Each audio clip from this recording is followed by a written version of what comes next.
There's something wrong in the garden. The sun shines, the breeze hums, and a boy smiles as he plays a game only he understands. But beneath the surface of this idyllic summer on a Connecticut farm, something is unraveling slowly, silently, and completely. Released in 1972, The Other is one of those films that slipped through the cracks not because it failed, but because it lingered too long in the subconscious. Directed by Robert Mulligan, best known for To Kill a Mockingbird, the film marked a radical departure from his earlier work. Stripped of overt horror, it weaponized silence, suggestion, and grief. It didn't scream to be noticed, it whispered its way into your nightmares. Based on the novel by Tom Tryon, a former Hollywood actor turned recluse writer, The Other is drenched in psychological ambiguity. It doesn't just depict childhood innocence lost, it questions whether it was ever real to begin with. Filmed in radiant daylight, framed like a fairy tale, it conceals its dread in the warm glow of nostalgia. That aesthetic choice alone has divided critics and haunted cinephiles for decades. But the real story lies behind the scenes. From controversial casting decisions and eerie parallels between actor and role,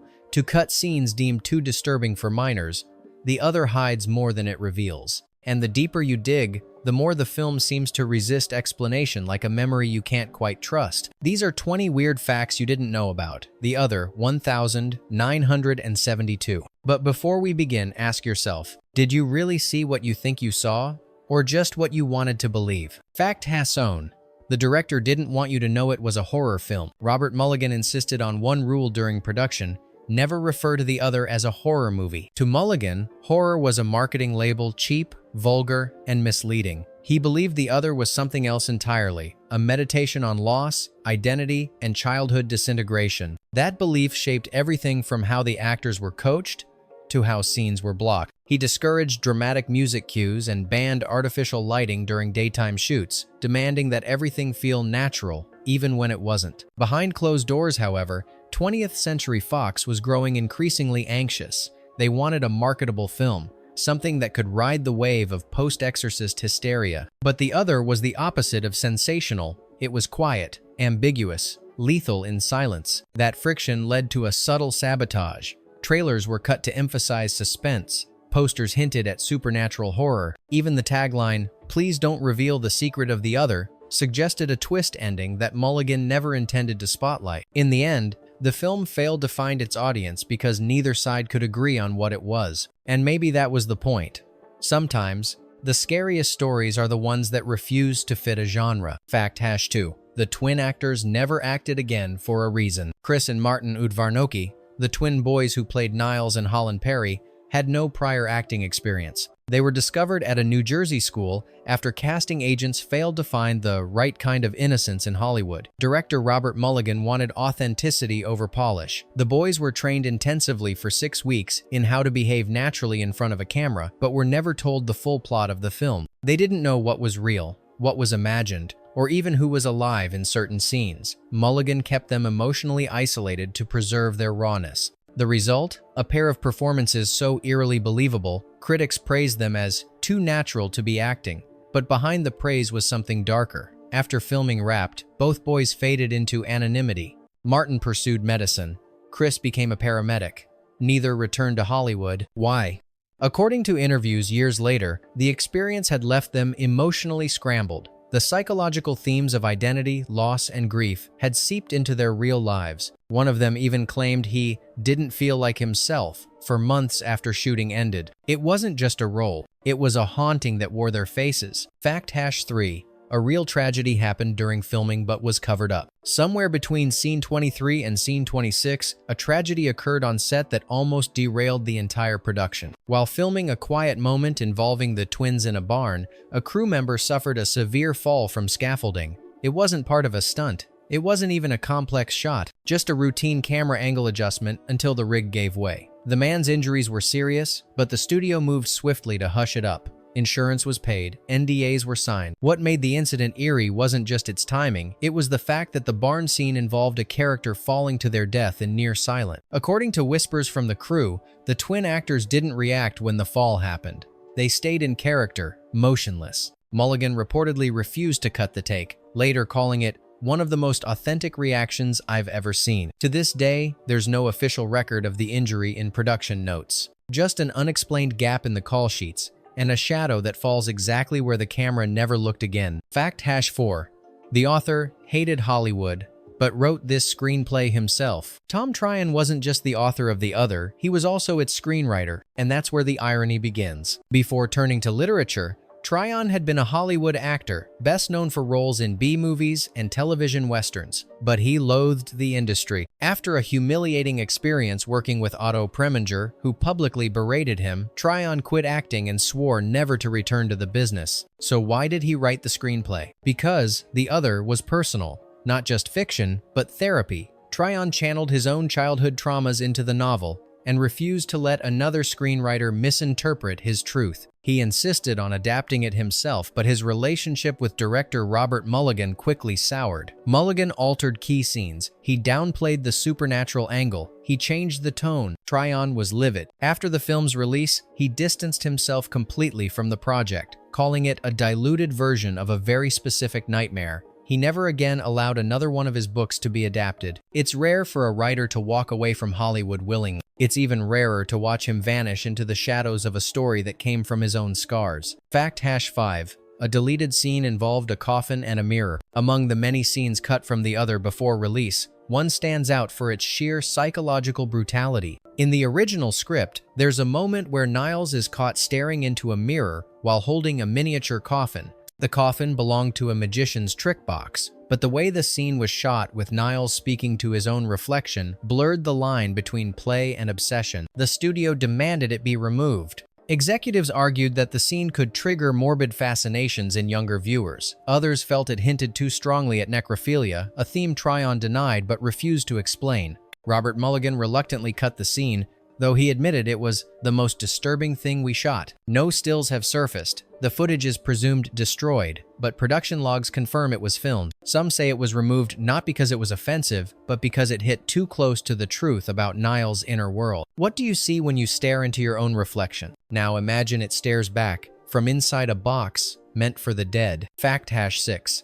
The music was composed to sound like it was already forgotten. Jerry Goldsmith composed the score for The Other, but not in the way you'd expect. Known for his sweeping orchestral work in films like Planet of the Apes and The Omen, Goldsmith approached this film with a radically different philosophy. He wanted the music to feel like a distant memory, not a present emotion. So instead of lush strings or terrifying stabs, he composed themes that were fragmented, barely resolved, and deliberately undermixed. Some cues drift in and out of scenes like half-remembered lullabies. Others use dissonant harmonies that only resolve after the scene ends, if at all. Goldsmith reportedly told Mulligan, "This isn't a score, it's an echo." Critics were divided. Some found the music haunting and subtle. Others dismissed it as non-existent. But fans of the film have noted how the score acts like a ghost present but never fully visible. It lingers, not to scare, but to remind. And perhaps that was the cruelest trick of all, creating music so perfectly mournful that it feels like it's mourning something you can't name. Fact hash 7. The farmhouse location had a real death history. The Perry farmhouse, the central location in The Other, was not a studio set. It was a real rural property in Connecticut, selected for its isolation, weathered look, and historical authenticity. But production designers were warned early on. The land had a history. Local records revealed that the property had been the site of 2 suspicious deaths in the 1,932nd. One was a drowning in a nearby well, the other, a fall from the barn rafters, eerily echoing events in the script. At first, the production treated it like a coincidence. Director Robert Mulligan even joked that the land came pre-haunted. But that tone changed during filming. Cameras reportedly jammed repeatedly during specific barn sequences. Light meters gave conflicting readings. One crew member claimed he heard children giggling when no actors were on set. Another refused to return after seeing what he described as someone watching from the upstairs window, in a scene no one had entered yet. The production dismissed these incidents as stress-induced or atmospheric, until a priest was quietly brought in one morning. No one ever said why. Fact hashite. The finger scene was real and unscripted. There's a brief, unsettling moment in The Other where Niles grips a finger puppet so tightly that his knuckles turn white and the puppet tears open. What viewers don't know is that the puppet was a stand-in for a real child's finger in rehearsal, and the shot used in the film wasn't in the script. During blocking, director Mulligan told the young actor to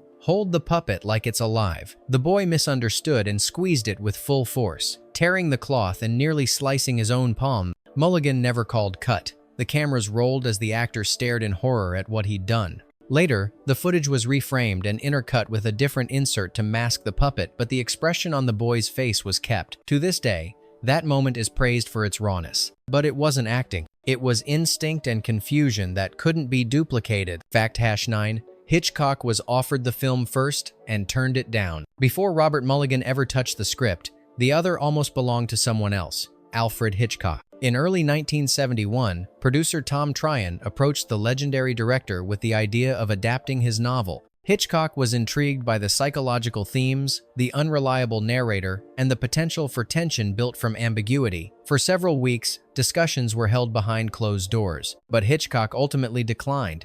His reason? There's no monster. Without a physical antagonist or a clear villain, Hitchcock believed the film wouldn't deliver the suspense audiences expected from his name. Tryon was reportedly crushed, but he used the rejection as fuel, pushing to make the film even more psychologically elusive. Ironically, Mulligan's version may be more Hitchcockian than anything Hitchcock would have filmed. A story about evil with no monster, just a mirror and a child who looks back without blinking. Fact #0. The final shot was not in the script, it was a last-minute decision. The film's final image, subtle, chilling, and ambiguous, wasn't part of the original screenplay. Originally, the other was supposed to end with a long fade-out as Niles walks into the field, the camera lingering on the golden crops, the sun setting, everything deceptively peaceful. But during post-production, Mulligan felt something was missing. He wanted one more visual, something quiet, simple, but impossible to forget. So he and cinematographer Robert Surtees designed a new shot, a slow zoom onto an object buried in the ground, half exposed, half hidden. What it is remains unclear. A toy? A ring? A hand? The studio pushed back. They said it was confusing, Mulligan insisted. He wanted the audience to leave the theater unsure of what they'd seen, of what was real, of whether the horror was over or just beginning. The shot stayed, and to this day, viewers still debate what they saw in those final seconds. Was it a clue or just one more lie buried in sunlight? Fact #9. One scene was shot using a dead animal by accident. In one of the film's more unsettling scenes, Niles stares at a bird cage while a robin flutters inside, visibly distressed. The shot only lasts a few seconds, but its intensity is hard to forget. What wasn't intended? The bird had already died. According to production notes, the robin used in that take had been brought in hours before filming, but wasn't handled correctly. Due to stress and heat, the animal died shortly before the cameras rolled. A replacement was supposed to arrive, except Mulligan didn't wait. He filmed the scene with the dead bird already in the cage, instructing the child actor to react as if it's still alive. The bird's subtle movement on screen was later enhanced using air blown just off camera. The effect was convincing. No one questioned it until years later when a crew member disclosed the truth in an anonymous interview. Animal rights regulations in 1972 were lax, but even then, some on set objected. The final irony? Critics praised the scene for its haunting realism. They just didn't know how real it actually was. Fact #2. The ring trick was inspired by a real family curse. In the film, Niles repeatedly performs a strange trick involving a ring, moving it between fingers without seeming to touch it. It's an eerie, hypnotic motif that grows more sinister with each appearance. But that wasn't in the script. It came directly from Tom Tryon's own childhood. According to a 1979 interview, Tryon recalled his grandmother teaching him a family secret passed down for generations, a sleight of hand trick performed at funerals, supposedly to protect the soul from lingering. The ritual involved transferring an object silently, as if by telepathy, while never breaking eye contact. Tryon introduced the idea to Mulligan as a metaphor: control, legacy, misdirection. Mulligan agreed, and the ring trick became a recurring visual thread, never explained but always present. To this day, some viewers assume it has occult symbolism. Others believe it's simply a nervous tic, but Tryon never clarified. Maybe because the trick only works if you never ask what it means. Fact #3. The studio accidentally leaked the twist and blamed the public. In its original promotional campaign, The Other was marketed with care. Teaser posters warned, "Please don't reveal the secret of the other." Trailers were vague, intentionally misleading. The studio wanted to preserve the mystery, but one press kit changed everything. A week before the film's limited premiere, a batch of pre-written critic blurbs and summaries was mailed to select newspapers.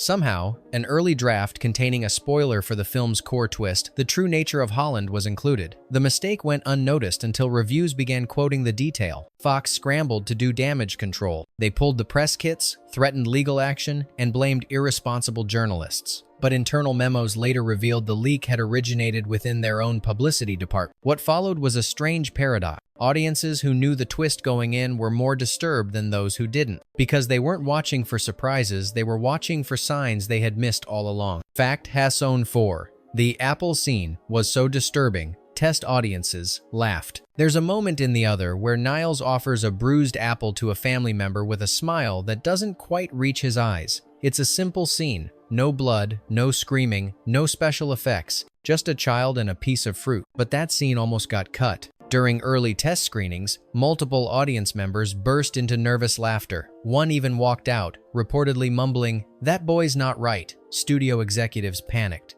They feared the film's tone was too subtle, that viewers couldn't process horror delivered through suggestion instead of violence. Robert Mulligan refused to alter it. He believed the laughter was a defense mechanism, a subconscious recoil from something too intimate to face directly. He cited Hitchcock's belief that dread works best when the viewer knows something is wrong, but can't name it. Critics later praised the scene as one of the most psychologically loaded in the film. And that apple? It became a visual metaphor for innocence rotting from within. Sometimes, it's not the scream that unsettles, it's the silence before the bite.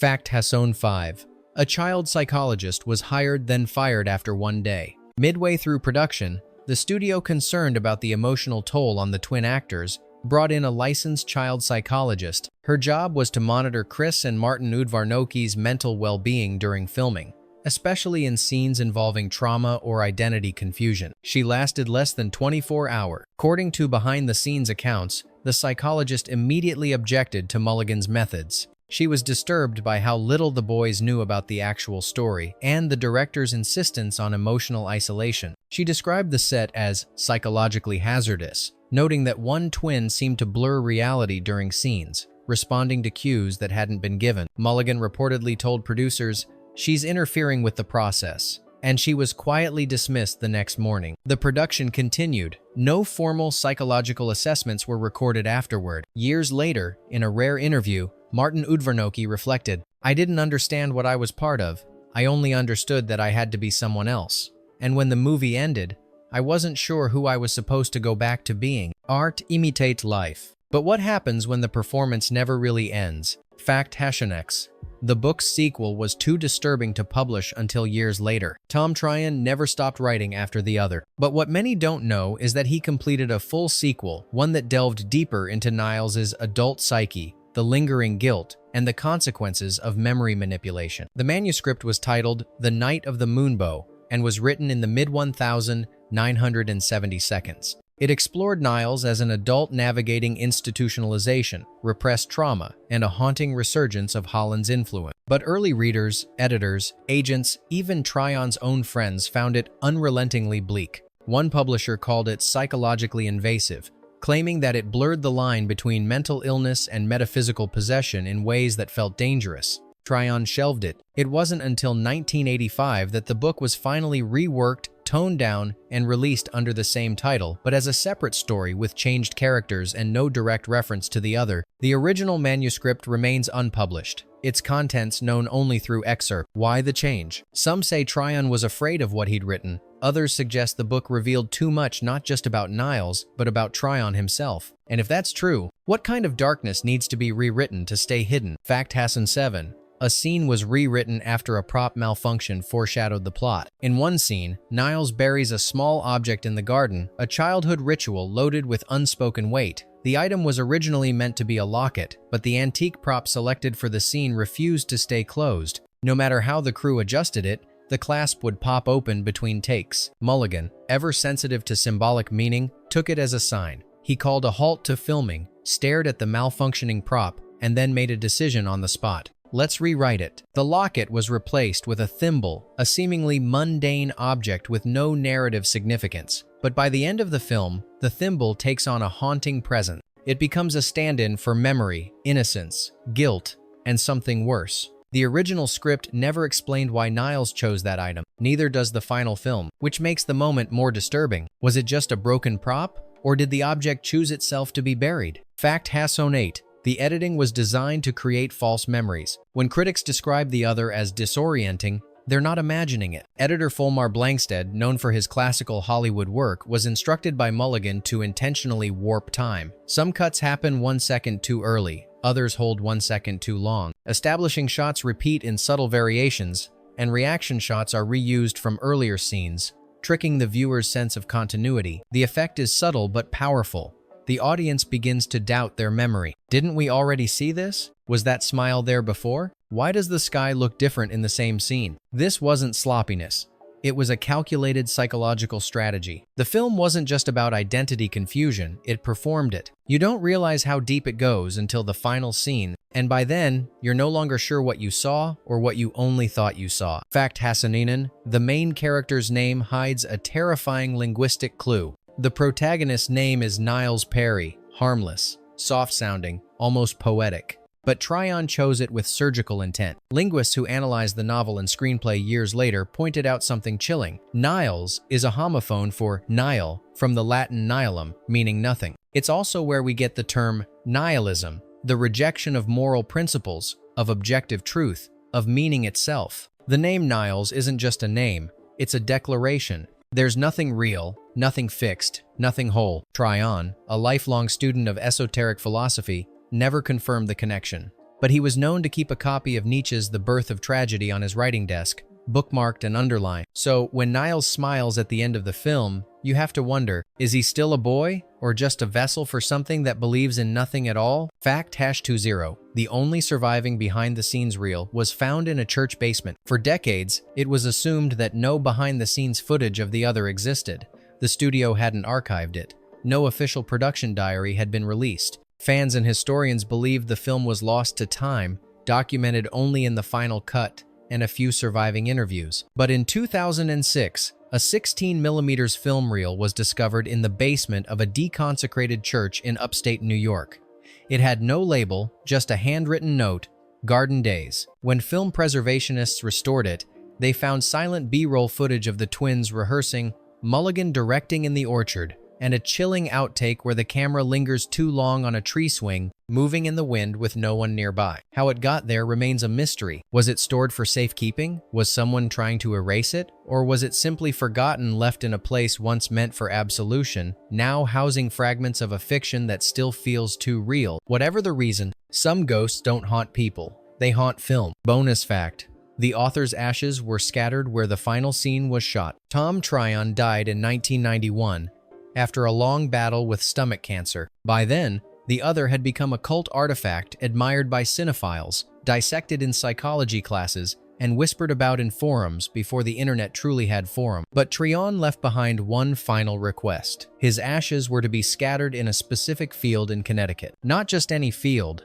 the field. According to a 1992 local newspaper report, a private ceremony was held on the same farmland where the other had been shot nearly 2 decades earlier. The exact location was never disclosed. Attendees were sworn to silence. Even the caretaker who opened the property gates refused interviews. But what's eerie is this: that final field, bathed in golden light, with tall grass swaying, was also the backdrop for the film's haunting closing shot. The one that left audiences unsure what they'd seen or what it meant. Some say Tryon chose the place because it represented his most personal work. Others believe he never left it. So the next time you watch The Other, and the camera pans across that silent field, ask yourself who's watching from the grass, and what unfinished story might still be buried there. If this film lingered with you longer than it should have, you're not alone. The Other was never meant to be understood completely, only felt. And maybe that's why it still haunts the corners of cinema history. Let us know in the comments, which fact disturbed you the most, and which film should we unravel next? Don't forget to subscribe for more stories buried just beneath the surface.